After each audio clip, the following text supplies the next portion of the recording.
Dear students, welcome to today's class. ನಿಮಗೆ business commercial ಲಾನಲ್ಲಿ 5 unit ಇದೆ. 5ರಲ್ಲಿ ಇದು 4ನೇ unit, that is intellectual property rights ಅಂತ ಹೇಳ್ಬಿಟ್ಟು. ವಾಟ್ ಈಸ್ ಇನ್ ದಿಸ್ ಈ ಚಾಪ್ಟರ್ ನಾವು ಇಂಟೆಲೆಕ್ಚುಯಲ್ ಪ್ರಾಪರ್ಟಿ ಅಂತ ಅಂದ್ರೇನು, ಇಂಟೆಲೆಕ್ಚುಯಲ್ ಪ್ರಾಪರ್ಟೀಸ್ನ ರೈಟ್ಸ್ ಅಂತ ಅಂದ್ರೇನು, ಮತ್ತೆ ಅದನ್ನ ಹೇಗೆ ಕಾಪಾಡಬೇಕು, ಮತ್ತೆ ಹೇಗೆ ಅದು ಡೆವಲಪ್ ಆಯಿತು, ಅದರದ ಇಂಪಾರ್ಟೆನ್ಸ್ ಏನು ಅಂತ ಹೇಳ್ಬಿಟ್ಟು ನಾವು ಈ ಚಾಪ್ಟರ್ನಲ್ಲಿ ತಿಳ್ಕೊಳ್ತೀವಿ.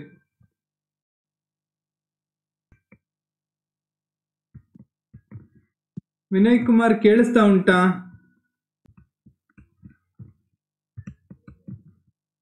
Fourth unit that is intellectual property rights ಬಗ್ಗೆ ಇವತ್ತು ಕ್ಲಾಸ್ ಮಾಡೋಣ. ಓಕೆ, ಆಲ್ರೆಡಿ ನಾನು ಪ್ರೀವಿಯಸ್ಲಿ ಹೇಳಿದಂಗೆ ನಿಮ್ಗೆಲ್ಲ ಗೊತ್ತಿರ್ಬೋದು ಪ್ರಾಪರ್ಟಿ ಅಂತಂದ್ರೆ ಏನು ಅಂತ ಹೇಳ್ಬಿಟ್ಟು.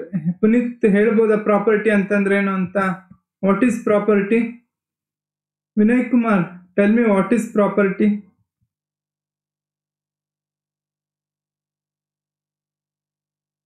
ಸರ್, ಆಸ್ತಿ. ಆಸ್ತಿ ಅಂತಂದ್ರೆ ಏನು?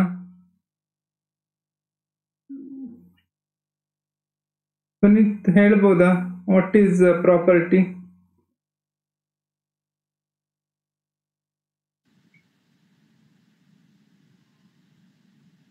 ಯಾಕೆ ಪ್ರಾಪರ್ಟಿ ಇರಬೇಕು ನಮ್ಮ ಹತ್ರ, ಆಸ್ತಿ ಇರಬೇಕು? ಹೇಳ್ಬೋದಾ? ಹೇಳಿ ಪುನೀತ್ ಕುಮಾರ್, ಹೇಳಪ್ಪ.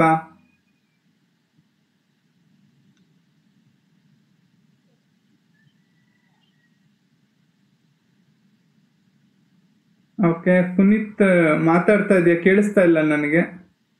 ವಿನಯ್ ಕುಮಾರ್ ಹೇಳ್ಬೋದಾ ಏನಕ್ಕೆ ಇರ್ಬೇಕು ನಮ್ಗೆ ಆಸ್ತಿ ಅಂತ, ಇರ್ಬೇಕು ಅಂತ? ಆಸ್ತಿ ಅಂತಂದ್ರೆ ಏನು ಅಂತ? ಸರ್, ಅದು ನೆಕ್ಸ್ಟ್ ಫ್ಯೂಚರ್ ಯೂಸ್ ಆಗ್ಬೋದು. ಯೂಸ್ ಆಗ್ತದೆ, ರೈಟ್. ಅದರಿಂದ ನಿಮ್ಗೆ ಏನ್ ಸಿಗತ್ತೆ? ಆಸ್ತಿಯಿಂದ ನಿಮ್ಗೆ ಬೆನಿಫಿಟ್ಸ್ ಇದೆ ಅಲ್ವಾ, ರೈಟ್? ಸೊ ನಿಮ್ಗೆ ಬೆನಿಫಿಟ್ಗೋಸ್ಕರ, ನಿಮ್ಮ ಅನುಕೂಲಕ್ಕೋಸ್ಕರ ನೀವು ಪ್ರಾಪರ್ಟಿಗಳನ್ನ ಇಟ್ಕೊಳ್ತೀರ. ಪ್ರಾಪರ್ಟಿಯ ಓನರ್ಸ್ ಯಾರಾಗಿರ್ತೀರ? ನೀವೇ ಆಗಿರ್ತೀರ. ಆ ಪ್ರಾಪರ್ಟಿನ ನೀವೇನಕ್ಕೋಸ್ಕರ ಇಟ್ಕೊಂತೀರಾ ಅಥವಾ ಏನಕ್ಕೋಸ್ಕರ ತಗೊಳ್ತೀರಾ ಅಂತಂದ್ರೆ ಅದರಿಂದ ನಿಮ್ಗೆ ಕೆಲವೊಂದು ಬೆನಿಫಿಟ್ಗಳು ಬರುತ್ತೆ. ಈ ಪ್ರಾಪರ್ಟಿಲಿ ಯಾವ್ಯಾವ ಟೈಪ್ ಹೇಳ್ಬೋದಾ ವಿನಯ್ ಕುಮಾರ್? ಆ ಬ್ಯಾಲೆನ್ಸ್ ಶೀಟ್ ಅಲ್ಲಿ ಕೆಲವೊಂದು ಟೈಪ್ಸ್ ಆಫ್ ಅಸೆಟ್ಸ್ ಇರುತ್ತೆ. ಯಾವ್ಯಾವ ತರದ ಅಸೆಟ್ ಇರ್ಬೋದು ಹೇಳ್ಬೋದಾ? ವಿನಯ್ ಕುಮಾರ್ ಹೇಳು. Sir, fixed asset. Okay. Current assets. Okay, ಆಮೇಲೆ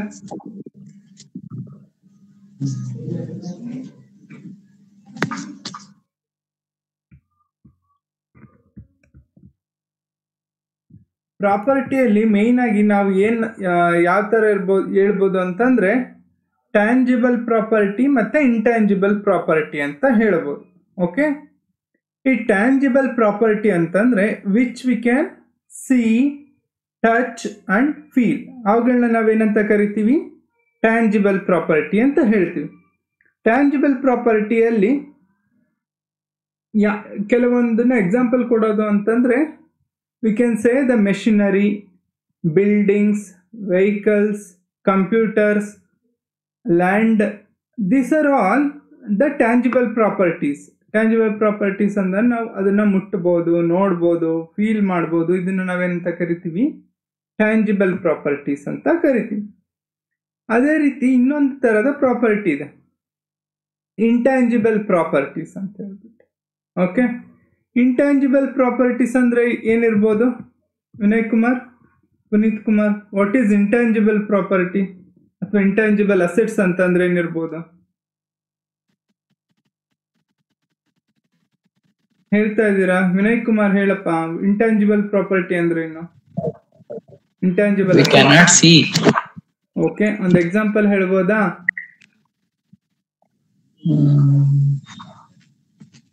ಅದು ಕೂಡ ಅಸೆಟ್. ಅದರಿಂದನೂ ಕೂಡ ನಿಮ್ಗೆ ಏನಿದೆ ಬೆನಿಫಿಟ್ ಇದೆ. ಬಟ್ ಆದರೆ ನೀವು ಅದನ್ನ ನೋಡ್ಲಿಕ್ಕೆ ಆಗೋದಿಲ್ಲ, ಮುಟ್ಲಿಕ್ಕೆ ಆಗೋದಿಲ್ಲ. ಬಟ್ ಅದಕ್ಕೆ ಏನಿದೆ, ಬೆಲೆ ಇದೆ. ಅದ್ರ ಜೊತೆಗೆ ನೀವು ಅದರಿಂದ ಬೆನಿಫಿಟ್ಗಳನ್ನ ತಗೊಳ್ತಾ ಇದ್ದೀರಾ. ಎಕ್ಸಾಂಪಲ್ ಹೇಳ್ಬೋದಾ ಯಾವ್ದಾದ್ರು?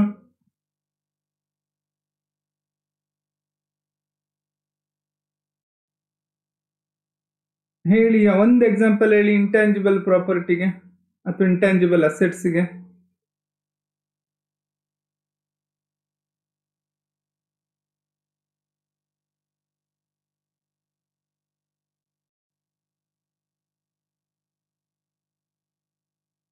ಓಕೆ, ನಾನೇ ಹೇಳ್ತೀನಿ ನೋಡಿ. ಇಂಟ್ಯಾಂಜಿಬಲ್ ಅಸೆಟ್ಸ್ಗೆ ಒಂದು ಎಕ್ಸಾಂಪಲ್ ಅಂತಂದ್ರೆ ಗುಡ್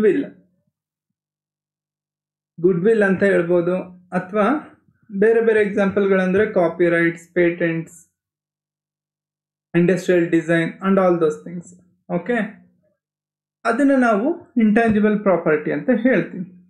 ಫಾರ್ ಎಕ್ಸಾಂಪಲ್, ನೀವೇ ಒಂದು ಬೇಕರಿ ಇಟ್ಟಿರ್ತೀರಾ ಅಂತ ಇಟ್ಕೊಳ್ಳಿ, ಅಥವಾ ಹೋಟೆಲ್ ಇಟ್ಟಿರ್ತೀರಾ ಅಂತ ಇಟ್ಕೊಳ್ಳಿ. ನೀವೇ ಒಂದು ಸ್ಪೆಷಲ್ ಹೊಸ ತರಹದ ದೋಸೆ ಮಾಡೋದು ಮಾಡಿರ್ತೀರಾ. ಅದಕ್ಕೆ ಎಷ್ಟು ಹಿಟ್ಟು ಹಾಕ್ಬೇಕು, ಎಷ್ಟು ತರಕಾರಿ ಹಾಕ್ಬೇಕು ಎಲ್ಲ ಸೇರಿಸಿ ನೀವೇ ಒಂದು ಹೊಸ ಟೈಪ್ ದೋಸೆ ಮಾಡಿ ಮಾರಾಟ ಮಾಡ್ತಾ ಇರ್ತೀರ. ಓಕೆ, ಅದರಿಂದನೇ ಏನಾಗ್ತದೆ, ನಿಮಗೆ ಬಿಸ್ನೆಸ್ ಜಾಸ್ತಿ ಆಗುತ್ತೆ, ರೈಟ್? ಅದು ನಿಮ್ಮ ಮೈಂಡಲ್ಲಿ ಕ್ರಿಯೇಟ್ ಆಗಿರುವಂಥ ಹೊಸ ಐಡಿಯಾ. ಅಥವಾ ಬೇಕರಿಲಿ ಯಾವುದೋ ಒಂದು ಹೊಸ ಥರದ ಸ್ವೀಟ್ ಮಾಡಿ ಮಾರ್ತಾ ಇರ್ಬೋದು ನೀವು. ಅದಕ್ಕೇನೋ ಒಂದು ರಿಸರ್ಚ್ ಮಾಡಿ ಒಂದು ಹೊಸ ಸ್ವೀಟ್ನ ತಯಾರು ಮಾಡಿಬಿಟ್ಟು ಅದರಿಂದನೂ ಕೂಡ ನಿಮಗೆ ಬೆನಿಫಿಟ್ ಸಿಗ್ತಾ ಇರುತ್ತಲ್ವಾ. ಅದನ್ನು ಬೇರೆಯವರು ಈಸಿಯಾಗಿ ಕಾಪಿ ಮಾಡ್ಲಿಕ್ಕೆ ಆಗದೆ ಇರ್ಬೋದು. ಅದು ನಿಮ್ಗೆ ಏನಾಗ್ತದೆ, ಅಸೆಟ್ ಆಗುತ್ತೆ. ಅಥವಾ ನಿಮ್ಮ ಒಂದು ಬೇಕ್ರಿ ಅಥವಾ ನಿಮ್ಮ ಒಂದು ಹೋಟೆಲ್ಲು ಒಂದು ಊರಿನ ಒಂದು ಮೇನ್ ಪ್ಲೇಸಲ್ಲಿ ಇದೆ ಅಂತ ಇಟ್ಕೊಳ್ಳಿ. ಊರಿನ ಮೇನ್ ಪ್ಲೇಸಲ್ಲಿ ಇದ್ದಾಗ ಆಬ್ವಿಯಸ್ಲಿ ಏನಾಗ್ತದೆ, ನಿಮಗೆ ಜಾಸ್ತಿ ಕಸ್ಟಮರ್ಸ್ ಬರ್ತಾರೆ, ಜಾಸ್ತಿ ಬಿಸ್ನೆಸ್ ಆಗುತ್ತೆ, ಜಾಸ್ತಿ ನಿಮ್ಮ ಬಿಸ್ನೆಸ್ ಏನಾಗ್ತದೆ, ಪಾಪ್ಯುಲರ್ ಆಗುತ್ತೆ. ಫಾರ್ ಎಕ್ಸಾಂಪಲ್, ನೀವು ಒಂದು ಹೋಟೆಲ್ ಇಟ್ಟಿರ್ತೀರ, ಲೈಕ್ ವಿನಯ್ ಕುಮಾರ್ ದೋಸಾ ಕಾರ್ನರ್ ಅಂತ ಹೇಳ್ಬಿಟ್ಟು ತುಂಬ ಚೆನ್ನಾಗಿ ಬಿಸ್ನೆಸ್ ಆಗ್ತಿದೆ ಅಂತ ಇಟ್ಕೊ.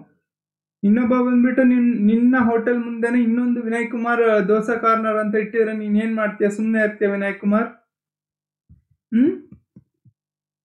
ಸುಮ್ಮನೆ ಇರ್ತೀಯಾ? ಇಲ್ಲ ಸರ್. ಯಾಕೆ?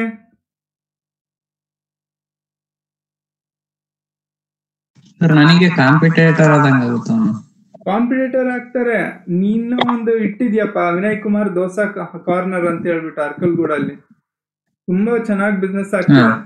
ಇನ್ನೊಬ್ಬ ಬಂದ್ಬಿಟ್ಟು ಏನ್ ಮಾಡ್ತಾನೆ, ವಿನಯ್ ಕುಮಾರ್ ದೋಸಾ ಕಾರ್ನರ್ ಅಂತಾನೆ ಇನ್ನೊಂದು ಹೋಟೆಲ್ ಇಡ್ಲಿಕ್ಕೆ ಅವಕಾಶ ಮಾಡ್ಕೊಡ್ತೀಯ ನೀನು? ಇಲ್ಲ ಸರ್. ಹಂಗ್ ಮಾಡಿದ್ರೆ ಏನ್ ಮಾಡ್ಬೋದು ನೀನು?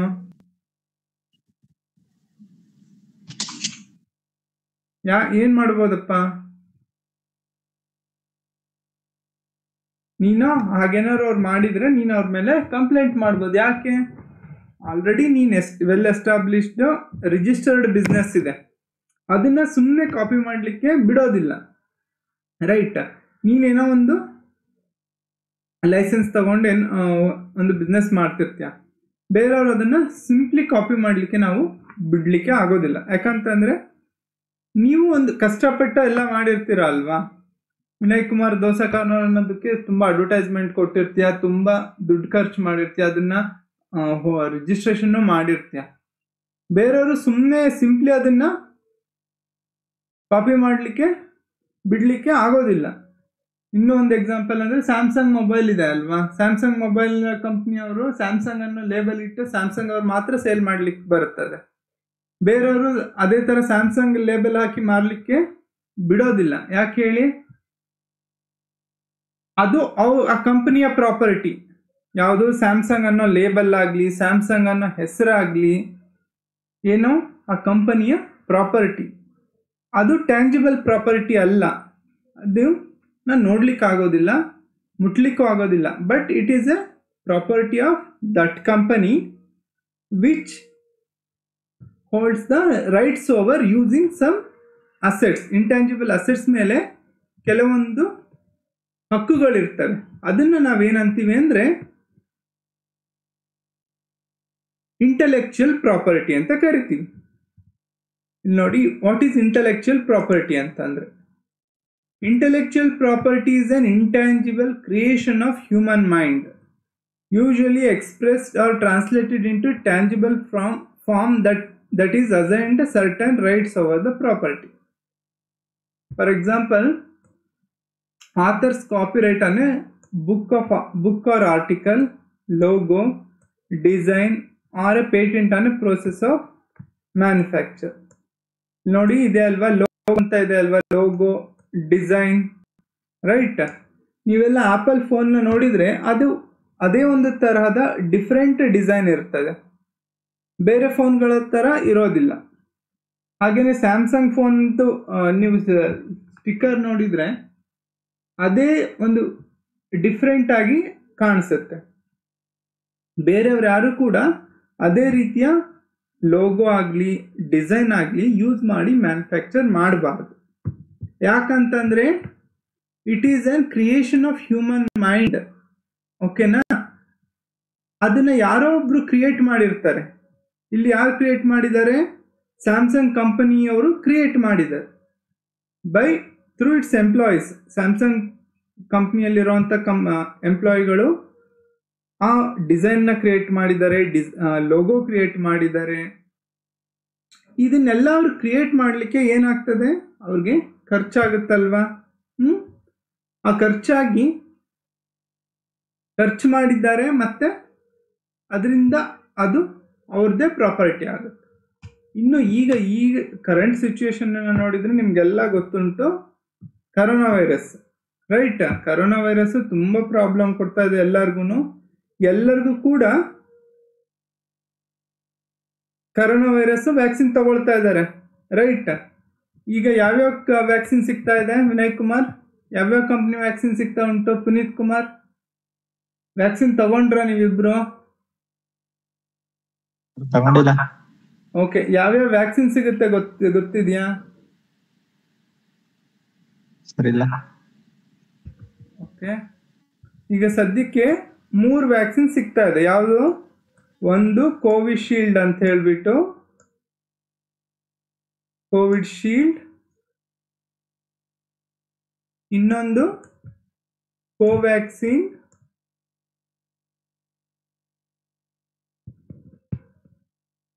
ಅಂಡ್ ಇನ್ನೊಂದು ಸ್ಪುಟ್ನಿಕ್ ಅಂತ ಹೇಳ್ಬಿಟ್ಟು. ಸ್ಪುಟ್ನಿಕ್ ಅನ್ನೋದು ರಷ್ಯಾದಿಂದ ಬಂದಿರೋಂಥ ವ್ಯಾಕ್ಸಿನ್. ಈ ಕೋವಿಡ್ ಶೀಲ್ಡ್ ಮತ್ತು ಕೋವ್ಯಾಕ್ಸಿನು ಈ ಎರಡು ಕೂಡ ಯಾವ ಕಂಪ್ನಿದು ಅಲ್ಲ, ಯಾವ ಕಂಟ್ರಿದು? This is Indian vaccines. Covishield ಮತ್ತು ಕೋವ್ಯಾಕ್ಸಿನ್ ಎರಡು ಇಂಡಿಯನ್ ಕಂಪ್ನಿಗಳು. ಈ ಕೋವ್ಯಾಕ್ಸಿನ್ ಅನ್ನೋದನ್ನ ಯಾವ ಕಂಪ್ನಿ ಪ್ರೊಡ್ಯೂಸ್ ಮಾಡುತ್ತೆ ಅಂದರೆ ಭಾರತ್ ಬಯೋಟೆಕ್ ಅಂತ ಮಾಡ್ತಾ ಇದೆ. ಇನ್ನೊಂದು ಕೋವಿಶೀಲ್ಡ್ನ ಸೆರಮ್ ಇನ್ಸ್ಟಿಟ್ಯೂಟ್ ಆಫ್ ಇಂಡಿಯಾ ಅನ್ನೋರು ಮ್ಯಾನುಫ್ಯಾಕ್ಚರ್ ಮಾಡ್ತಿದ್ದಾರೆ. ಈಗ ಕರೋನಾ ವೈರಸ್ ತುಂಬ ಪ್ರಾಬ್ಲಮ್ ಆಗಿದ್ದಾಗ ಈ ವ್ಯಾಕ್ಸಿನ್ನ ಕಂಡುಹಿಡಿಯಲಿಕ್ಕೆ ಈ ಎರಡು ಕಂಪ್ನಿಗಳು ತುಂಬ ಖರ್ಚು ಮಾಡಿದ್ದಾರಲ್ವಾ? ಭಾರತ್ ಬಯೋಟೆಕ್ ಮತ್ತು ಸೆರಮ್ ಇನ್ಸ್ಟಿಟ್ಯೂಟ್ ಆಫ್ ಇಂಡಿಯಾ. ಅವ್ರ ಸೈಂಟಿಸ್ಟ್ಗಳನ್ನ ಇಟ್ಟು, ಸೈಂಟಿಸ್ಟ್ಗಳಿಗೆ ಸ್ಯಾಲ್ರಿ ಕೊಟ್ಟು, ಎಷ್ಟೊಂದು ಟ್ರಯಲ್ಗಳನ್ನ ಮಾಡಿ, ಎಷ್ಟೊಂದು ಎಕ್ಸ್ಪೆರಿಮೆಂಟ್ಗಳನ್ನ ಮಾಡಿ ಕೊನೆಗೆ ಒಂದು ಫಾರ್ಮುಲಾನ ಡಿರೈವ್ ಮಾಡಿರ್ತಾರೆ. ಇಷ್ಟೊಂದೆಲ್ಲ ಕಷ್ಟಪಟ್ಟು ಇವರು ಡೆವಲಪ್ ಮಾಡಿದಾರಲ್ವಾ ಈ ವ್ಯಾಕ್ಸಿನ್ ಡೆವಲಪ್ ಮಾಡಿ ಎಲ್ಲರೂ ಕೊಡ್ತಾ ಇದ್ದಾರೆ. ಈಗ ಮಾರ್ಕೆಟಲ್ಲಿ ಅವೈಲಬಲ್ ಇದೆ, ರೈಟ್? ಇವಾಗ ಬೇರೆ ಯಾವುದೋ ಒಂದು ಕಂಪ್ನಿ ಬಂದ್ಬಿಟ್ಟು, ಮಿಸ್ಟರ್ ವಿನಯ್ ಕುಮಾರ್ ಕಂಪ್ನಿ ಅಥವಾ ಪುನೀತ್ ಕಂಪ್ನಿ ಬಂದ್ಬಿಟ್ಟು ಈ ವ್ಯಾಕ್ಸಿನ್ ತಗೊಂಡ್ಬಿಟ್ಟು ಅದನ್ನ ಡೂಪ್ಲಿಕೇಟ್ ಮಾಡಿ ಮಾರಲಿಕ್ಕೆ ಅವಕಾಶ ಕೊಡಬಾರ್ದು ಅಲ್ವಾ? ಯಾಕಂತಂದ್ರೆ ಇವರು ತುಂಬ ಇನ್ವೆಸ್ಟ್ಮೆಂಟ್ ಮಾಡಿದ್ದಾರೆ. ಬೇರೆ ಯಾರಾದರೂ ಸುಮ್ಮನೆ ಕಾಪಿ ಮಾಡಿದರೆ ಅದೇನಾಗ್ತದೆ? ಇವ್ರಿಗೆ ತುಂಬ ಅನ್ಯಾಯ ಆದಂಗೆ ಆಗುತ್ತೆ, ರೈಟ್? ಇದೇ ರೀತಿ ಡೆವಲಪ್ ಮಾಡಿರೋಂಥ ಫಾರ್ಮುಲಾ ಈ ಎರಡು ಕಂಪ್ನಿಗಳಿಗೆ ಏನಾಗ್ತದೆ? ಪ್ರಾಪರ್ಟಿ ಆಗುತ್ತೆ. ಅದನ್ನೇ ನಾವೇನಂತೀವಿ? ಇಂಟೆಲೆಕ್ಚುಯಲ್ ಪ್ರಾಪರ್ಟಿ ಅಂತ ಕರಿತೀವಿ. ಇದನ್ನು ಡೆವಲಪ್ ಮಾಡಲಿಕ್ಕೆ ಇವರು ತುಂಬ ಖರ್ಚು ಮಾಡಿರೋದ್ರಿಂದ, ಎಕ್ಸ್ಪೆರಿಮೆಂಟ್ ಮಾಡಿರೋದ್ರಿಂದ ಈ ವ್ಯಾಕ್ಸಿನ್ಗಳನ್ನ ರೈಟ್ಸ್ ಅವ್ರಿಗೆ ಇರುತ್ತೆ. ಮತ್ತು ಇದರಿಂದ ಬರೋವಂಥ ಬೆನಿಫಿಟ್ಗಳು ಕೂಡ ಯಾರಿಗೆ ಸೇರಬೇಕು, ಯಾರು ಡೆವಲಪ್ ಮಾಡಿದ್ದಾರೆ ಅವ್ರಿಗೇನೆ ಸೇರಬೇಕು. ಸೊ ನಾವೀಗ ಇಂಟೆಲೆಕ್ಚುಯಲ್ ಪ್ರಾಪರ್ಟಿ ಅಂತಂದ್ರೆ ಏನು ಅಂತ ನೋಡಿದ್ವಿ. What is intellectual property rights? Intellectual property rights ಅಂತಂದ್ರೆ ಏನು ಅಂತ ಕನ್ನಡದಲ್ಲಿ ಏನಂತೀವಿ, ಭೌತಿಕ ಸ್ವತ್ತು ಅಂತ ಹೇಳ್ತೀವಿ. ಬುದ್ಧಿಯನ್ನು ಯೂಸ್ ಮಾಡಿರುವಂಥ ಆಸ್ತಿಗಳು ಅಥವಾ ಇಂಟ್ಯಾಂಜಿಬಲ್ ಅಸೆಟ್ಸ್ಗೆ ನಾವೇನಂತೀವಿ, ಇಂಟೆಲೆಕ್ಚುಯಲ್ ಪ್ರಾಪರ್ಟಿ ಅಂತ ಕರಿತೀವಿ. IPR ಅಥವಾ ಇಂಟೆಲೆಕ್ಚುಯಲ್ ಪ್ರಾಪರ್ಟಿ ರೈಟ್ಸ್ ಅಂತಂದ್ರೆ IPR is the rights given to the people over the creation of their mind. ಅವ್ರನ್ನ ಮೈಂಡ್ನ ಯೂಸ್ ಮಾಡಿಕೊಂಡು ಏನನ್ನ ಕ್ರಿಯೇಟ್ ಮಾಡಿದ್ದಾರೆ ಅದ್ರ ಮೇಲೆ ಯಾರಿಗೆ ರೈಟ್ಸ್ ಇರುತ್ತೆ, ಯಾರು ಕ್ರಿಯೇಟ್ ಮಾಡಿರ್ತಾರೆ ಅವ್ರಿಗೇನೆ ರೈಟ್ಸ್ ಇರುತ್ತೆ. ಆ ರೈಟ್ಸ್ನ ನಾವೇನಂತೀವಿ, ಇಂಟೆಲೆಕ್ಚುಯಲ್ ಪ್ರಾಪರ್ಟಿ ರೈಟ್ಸ್ ಅಂತ ಹೇಳ್ತೀವಿ. The rights given to the people over the creation of their mind is called intellectual property rights.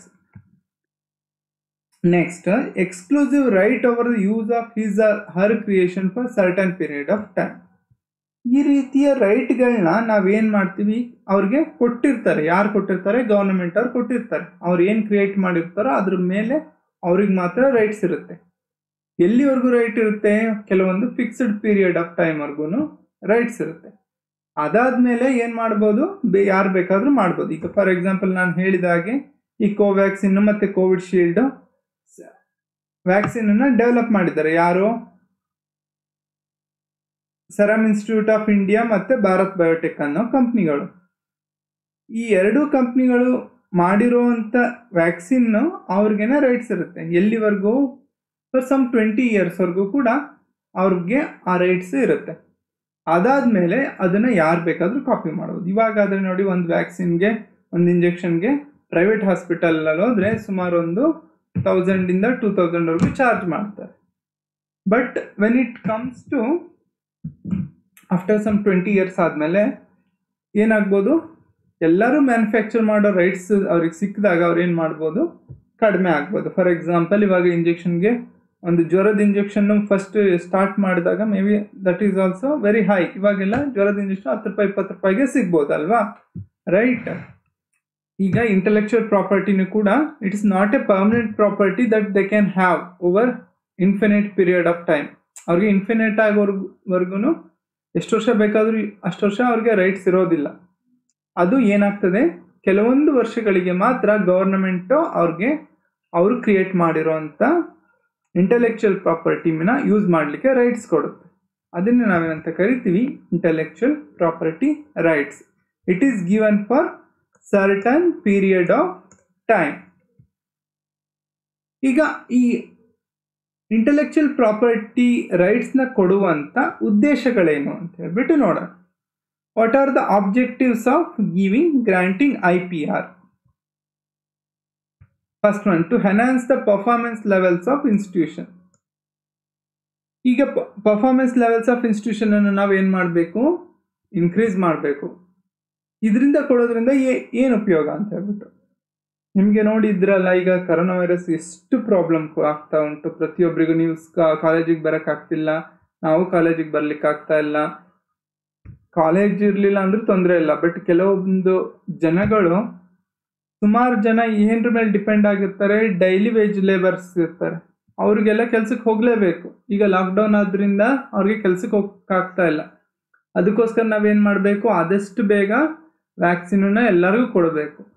ಈ ವ್ಯಾಕ್ಸಿನ್ ಕೊಡಬೇಕು ಅಂತಂದರೆ ವ್ಯಾಕ್ಸಿನ್ನ ಫಸ್ಟ್ ಕಂಡುಹಿಡಿಬೇಕಲ್ವಾ. ಈ ಪ್ರಾಬ್ಲಮ್ನ ಸೊಲ್ಯೂಷನ್ನ ಫೈಂಡ್ ಔಟ್ ಮಾಡಲಿಕ್ಕೋಸ್ಕರ ಯಾರು ಬೇಕಾದ್ರೂ ವ್ಯಾಕ್ಸಿನ್ ಕಂಡುಹಿಡಿಬೋದಿತ್ತು, ರೈಟ್?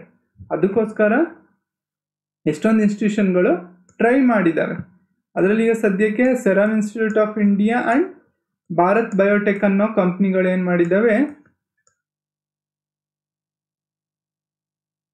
ವ್ಯಾಕ್ಸಿನನ್ನು ಕಂಡುಹಿಡಿದಿದ್ದಾರೆ, ರೈಟ್?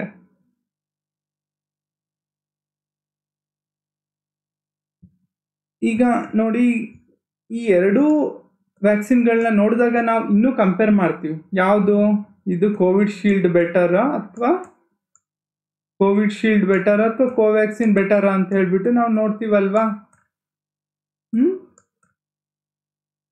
ಈ ರೀತಿ ರೈಟ್ಸ್ ಕೊಡೋದ್ರಿಂದ ಏನಾಗ್ತದೆ, ಈ ಇನ್ಸ್ಟಿಟ್ಯೂಷನ್ಗಳ ಮಧ್ಯೆ ಏನಾಗ್ತದೆ, ಪರ್ಫಾರ್ಮೆನ್ಸ್ ಲೆವೆಲ್ ಜಾಸ್ತಿ ಆಗುತ್ತೆ.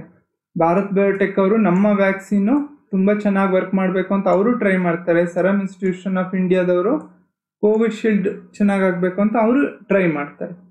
ಈ ರೀತಿ ಟ್ರೈ ಮಾಡೋದ್ರಿಂದ ಇಬ್ಬರ ಪರ್ಫಾರ್ಮೆನ್ಸ್ ಕೂಡ ಇಂಪ್ರೂವ್ ಆಗ್ತದೆ ಮತ್ತು ಜನಗಳಿಗೆ ಒಳ್ಳೆಯ ವ್ಯಾಕ್ಸಿನ್ನು ಸಿಗುತ್ತೆ. To enhance the performance level of the institution we should grant the IPR. ಈ ರೀತಿ ಪರ್ಫಾರ್ಮೆನ್ಸ್ ಲೆವೆಲ್ನ ಇಂಪ್ರೂವ್ ಮಾಡೋದ್ರಿಂದ ಈ ರೀತಿಯ ಇಂಪ್ರೂವ್ಡ್ ಪರ್ಫಾರ್ಮೆನ್ಸ್ ಮೇಲೆ ಅವ್ರಿಗೇನೆ ರೈಟ್ಸ್ ಇರುತ್ತೆ. ಅದರಿಂದ ಹೆಚ್ಚಿನ ಬೆನಿಫಿಟ್ಸ್ನ ಅವರು ತಗೋಬೋದು. ಇವಾಗ ನೋಡಿದರೆ ಹೆಚ್ಚು ಕೋವಿಶೀಲ್ಡನ್ನೇ ತಗೊಳ್ತಾ ಇದ್ದಾರೆ ಎಲ್ಲ ಜನ. ಕೋವಿಶೀಲ್ಡನ್ನೇ ಪ್ರಿಫರ್ ಕೂಡ ಮಾಡ್ತಿದ್ದಾರೆ.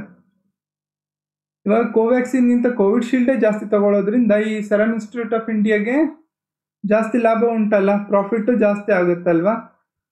So that is one of the objectives of granting IPR. It will improve the performance level of institution and in turn the institutions will get the benefits. Next, to give recognition and financial benefits to the efforts for the creativity. ಈಗ ಅವರ ಮಾಡಿರೋಂಥ ವರ್ಕ್ಗಳಿಗೆ ಒಂದು recognition ಸಿಗಬೇಕು ಮತ್ತು ಅದರಿಂದ ಅವ್ರಿಗೆ financial benefit ಕೂಡ ಆಗಬೇಕು. ಆ ಫೈನಾನ್ಷಿಯಲ್ ಬೆನಿಫಿಟ್ ಸಿಗೋದ್ರಿಂದ ಅವರು ಏನು ಆಗ್ತಾರೆ, ಮೋಟಿವೇಟ್ ಆಗ್ತಾರೆ ಇನ್ನೂ ಹೆಚ್ಚು ಹೆಚ್ಚು ಕ್ರಿಯೇಟ್ ಮಾಡಲಿಕ್ಕೋಸ್ಕರ. So this is a second reason for giving a intellectual property right. ಅವ್ರಿಗೆ ಮಾಡಿರೋ ವರ್ಕಿಗೆ ರೆಕಗ್ನಿಷನ್ ಸಿಕ್ಕಿದ್ರೆ, ಫೈನಾನ್ಷಿಯಲ್ ಬೆನಿಫಿಟ್ ಸಿಗುತ್ತೆ ಅನ್ನೋದ್ರೇ ಎಲ್ಲರೂ ಕೂಡ ಹೊಸ ಹೊಸ ಇನ್ನೋವೇಷನ್ಗಳನ್ನ ಮಾಡ್ತಾರೆ. So this is one of the classic example of creativity, that is vaccine to corona virus. ಇದರಿಂದ ಈ ಎರಡು ಕಂಪ್ನಿಗಳೇನಾಗ್ತಾ ಇದೆ, ಫೈನಾನ್ಷಿಯಲಿ ಬೆನಿಫಿಟ್ ತಗೊಳ್ತಾ ಇದ್ದಾರೆ. ಇದುವರೆಗೂ ನಾವು ಯಾರಿಗೂ ಗೊತ್ತೇ ಇಲ್ಲ ಭಾರತ್ ಬಯೋಟೆಕ್ ಅಂತಂದ್ರೇನು, ಸರಮ್ ಇನ್ಸ್ಟಿಟ್ಯೂಷನ್ ಆಫ್ ಅಂತಂದ್ರೇನು ಅಂತ ಹೇಳ್ಬಿಟ್ಟು.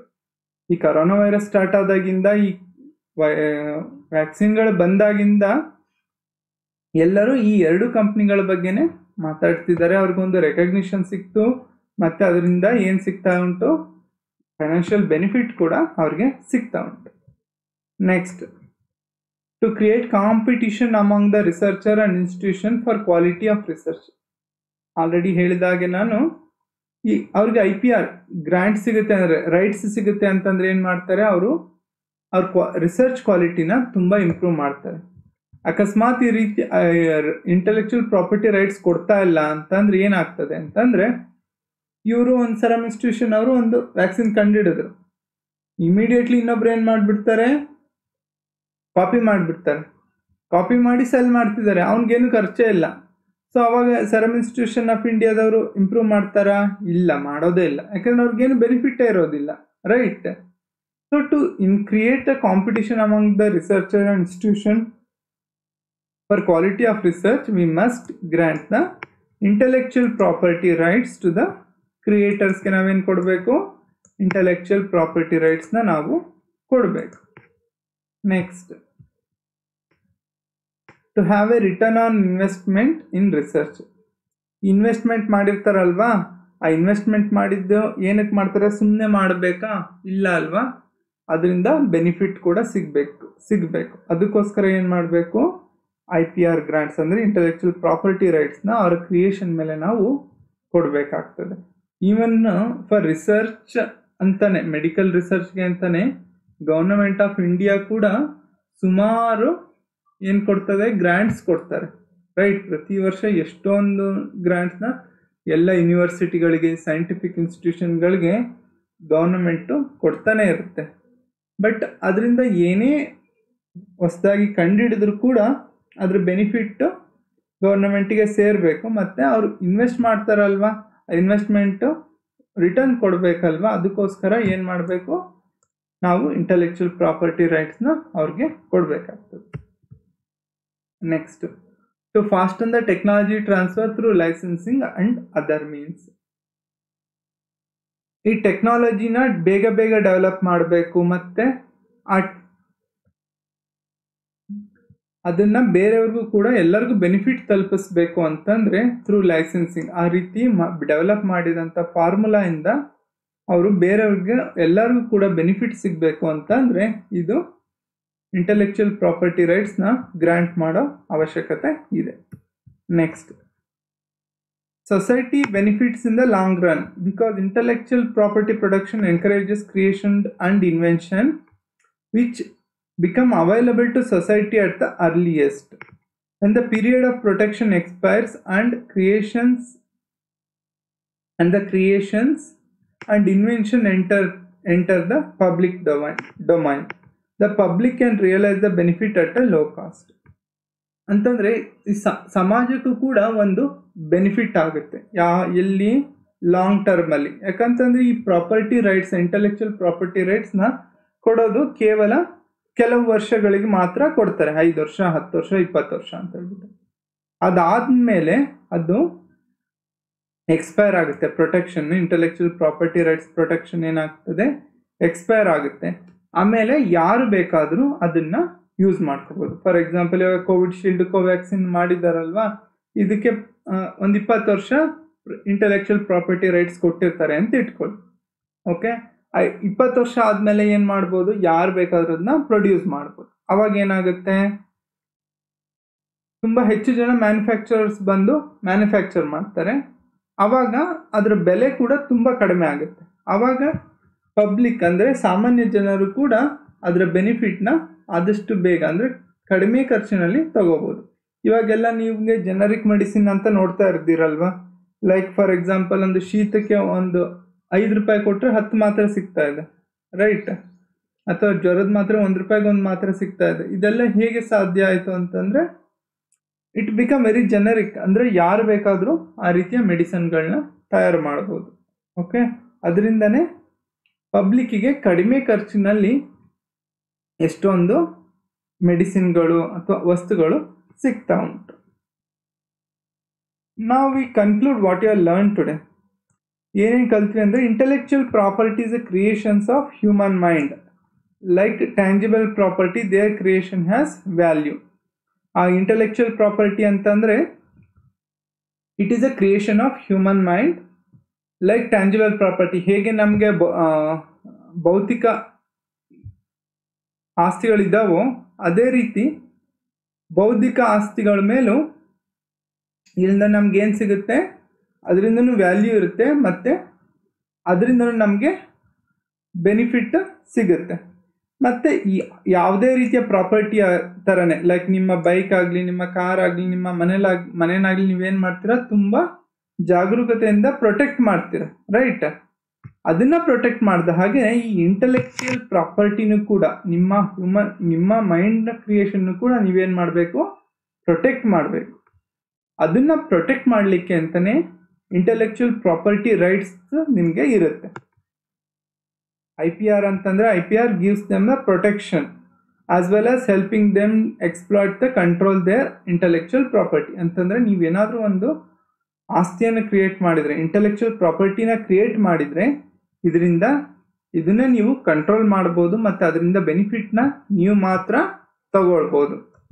Exclusive right granted by state to prevent others from using, manufacturing and distributing invention, processes, applications, new and original designs, trademarks, new plant varieties, databases, artistic and literary works. Such person known as rights owner or rights holder.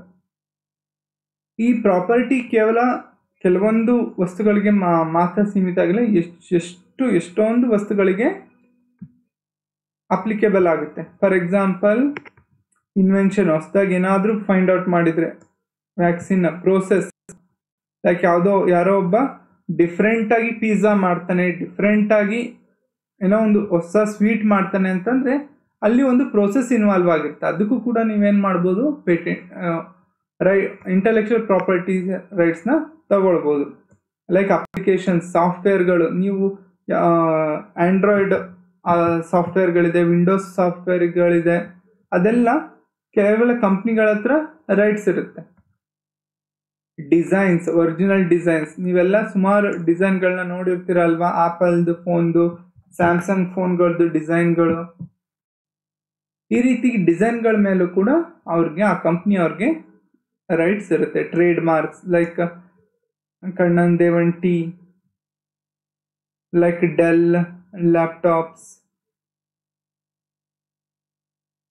Samsung mobiles, Nokia mobiles, right, MI TV, Sony, ಈ ರೀತಿ ಪ್ರತಿಯೊಂದು ಕಂಪ್ನಿಗಳಿಗೂ ಅದರದೇ ಆದಂಥ trade marks ಇರುತ್ತೆ. Okay, ಅವುಗಳು ಕೂಡ ಅವರ ಪ್ರಾಪರ್ಟಿನೇ ಆಗಿರುತ್ತೆ.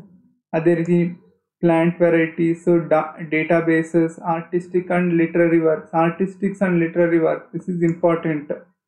ಆರ್ಟಿಸ್ಟಿಕ್ ವರ್ಕ್ ಅಂತಂದರೆ ಲೈಕ್ ಫಿಲಮ್, ಯಾರೊಬ್ರು ಸಾಂಗ್ ಮಾಡಿರ್ತಾರೆ ಚೆನ್ನಾಗಿರೋವಂಥದ್ದು, ಅದನ್ನ ಅದ್ರ ಮೇಲೆ ರೈಟ್ಸ್ ಅವ್ರಿಗೆ ಮಾತ್ರ ಇರುತ್ತೆ. ಬೇರೆಯವರು ಸಿಂಪ್ಲಿ ಅದನ್ನ ಕಾಪಿ ಮಾಡಿ ಪ್ಲೇ ಮಾಡ್ಲಿಕ್ಕೆ ಆಗೋದಿಲ್ಲ. ನಿಮಗೆಲ್ಲ ಇತ್ತೀಚೆಗೆ ಒಂದು ಫಿಲಮ್ ಬಂತು, ಕಿರಿಕ್ ಪಾರ್ಟಿ ಅಂತ ಹೇಳ್ಬಿಟ್ಟು, ರಕ್ಷಿತ್ ಶೆಟ್ಟಿದು. ಆ ಫಿಲಮ್ ಅಲ್ಲಿ ಒಂದು ಸಾಂಗ್ ಇತ್ತು. ಆ ಫಿಲಮ್ ಸಾಂಗ್ನ ನೀವು ನೋಡಿದ್ರೆ, ಒಂದು ರವಿಚಂದ್ರನ್ ಫಿಲಮ್ ಇದೆ ಶಾಂತಿ ಕ್ರಾಂತಿ ಅಂತ ಹೇಳ್ಬಿಟ್ಟು, ಆ ಫಿಲ್ಮಲ್ಲಿರುವಂಥ ಸಾಂಗ್ ಥರನೇ ಇದೆ ಅದು. ಅದಕ್ಕೋಸ್ಕರ ಏನು ಮಾಡಿದ್ರು, ಆ ರೈಟ್ಸ್ ಇದ್ದಂಥ audio company owner, Lahari company ಅನ್ನೋರು ಏನು ಮಾಡಿದ್ರು, ಕೇಸ್ ಹಾಕಿದ್ರು ಆ ಕಂಪ್ನಿ ಮೇಲೆ. ಯಾರ ಮೇಲೆ? ರಕ್ಷಿತ್ ಶೆಟ್ಟಿ, ಅದ್ರ ಫಿಲಮ್ ಡೈರೆಕ್ಟರ್ ರಿಷಬ್ ಶೆಟ್ಟಿ ಮತ್ತೆ ಮ್ಯೂಸಿಕ್ ಡೈರೆಕ್ಟರ್ ಅಜನೀಶ್ ಲೋಕನಾಥ್, ಅವ್ರ ಮೂವರ ಮೇಲೆ ಕೇಸ್ ಇದೆ. ಇನ್ನೂ ಕೂಡ ಕೇಸ್ ನಡೀತಾನೆ ಇದೆ. ಆ ಕೇಸ್ ಪ್ರಕಾರ ಏನಾಯ್ತು ಅಂತಂದ್ರೆ, ಆ ಸಾಂಗ್ನ ಫಿಲಮಿಂದ ಕಟ್ ಮಾಡಿ ಪ್ಲೇ ಮಾಡಿ ಫಿಲಮ್ನ ರಿಲೀಸ್ ಮಾಡಿ ಅಂತ ಕೋರ್ಟ್ ಆರ್ಡರ್ ಕೊಡ್ತು. ಅದಕ್ಕೋಸ್ಕರನೇ ಆ ಫಿಲಮಲ್ಲಿ ಆ ಹಾಡನ್ನ ತೆಗೆದ್ಬಿಟ್ಟು ಏನು ಮಾಡಿದ್ರು, ಫಿಲಮ್ನ ರಿಲೀಸ್ ಮಾಡಿದ್ರು. Right, because that was a property of that person. ಇವರು ಸಿಂಪ್ಲಿ ಕಾಪಿ ಮಾಡಿ ಅದರಿಂದ ಬೆನಿಫಿಟ್ ತಗೊಳ್ಳಿಕ್ಕೆ ಬರೋದಿಲ್ಲ. ಓಕೆನಾ? ಸೊ ಅದಕ್ಕೋಸ್ಕರ ನಾವೇನು ಮಾಡಬೇಕು, ಇಂಟೆಲೆಕ್ಚುಯಲ್ ಪ್ರಾಪರ್ಟಿ ರೈಟ್ಸ್ನ ಕೆಲವರಿಗೆ ಕೊಡಬೇಕಾಗ್ತದೆ. Okay, with this we conclude this session. ಈ ಕ್ಲಾಸ್ನ ನಾವು ಕನ್ಕ್ಲೂಡ್ ಮಾಡುವ. ನಾವು ನೆಕ್ಸ್ಟ್ ಕ್ಲಾಸಲ್ಲಿ ಟೈಪ್ಸ್ ಆಫ್ ಇಂಟೆಲೆಕ್ಚುಯಲ್ ಪ್ರಾಪರ್ಟೀಸ್ನ ನಾವು ಸ್ಟಡಿ ಮಾಡೋಣ. Thank you very much. ಏನಾದ್ರು ಡೌಟ್ಸ್ ಇದೆಯಾ? ಏನೋ ಕೇಳಲಿಕ್ಕಿದೆಯಾ? ವಿನಯ್ ಕುಮಾರ್, ಪುನೀತ್ ಕುಮಾರ್? ಓಕೆ ಓಕೆ, ಏನು ಡೌಟ್ಸ್ ಇಲ್ಲ ಅಂತಂದರೆ we can stop end this class. ನಾನು ಇವತ್ತಿನ ಕ್ಲಾಸಿಗೆ ರಿಲೇಟೆಡ್ ಆಗಿ ಒಂದು ಕ್ವಶನನ್ನು ಕಳಿಸ್ತೀನಿ. ಆ ಕ್ವಶನ್ಸ್ಗೆ ನೀವು ಅಸೈನ್ಮೆಂಟ್ ಬುಕ್ ಅಂತಲೇ ಒಂದು ಸಪ್ರೇಟ್ ಬುಕ್ನ ಮೇಂಟೈನ್ ಮಾಡಿ, ಅದಕ್ಕೆ ಆನ್ಸರ್ಸ್ಗಳನ್ನ ನೀವು ಬರೆದು ಎಕ್ಸಾಮ್ ತಗೋಬೇಕಂದ್ರೆ ನನಗೆ ಅಸೈನ್ಮೆಂಟ್ ಸಬ್ಮಿಟ್ ಮಾಡಿದ್ರಷ್ಟೇ ನಿಮ್ಗೆ ಎಕ್ಸಾಮ್ ತಗೊಳ್ಳಿಕ್ಕೆ ಅಲೋ ಮಾಡೋವಂಥದ್ದು. ಓಕೆನಾ? ಅಸೈನ್ಮೆಂಟ್ಸ್ ಬರೀಬೇಕು, ಒಂದು ಸಪ್ರೇಟ್ ಬುಕ್ ಮೇಂಟೈನ್ ಮಾಡಿ. ಓಕೆ ಸರ್, ಬ್ಲೂ ಬುಕ್ ಮಾಮೂಲಿ ಬುಕ್? ಮಾಮೂಲಿ ಬುಕ್ಕಲ್ಲೇ ಮೇಂಟೈನ್ ಮಾಡಿ. ಓಕೆನಾ? ಯಾಕಂದ್ರೆ ಅಥವಾ ಬ್ಲೂ ಬುಕ್ಕೇ ಮೇಂಟೈನ್ ಮಾಡಿ, ಒಂದು 2-3 ಬ್ಲೂ ಬುಕ್ ಆದ್ರೂ ತೊಂದರೆ ಇಲ್ಲ. ಓಕೆ,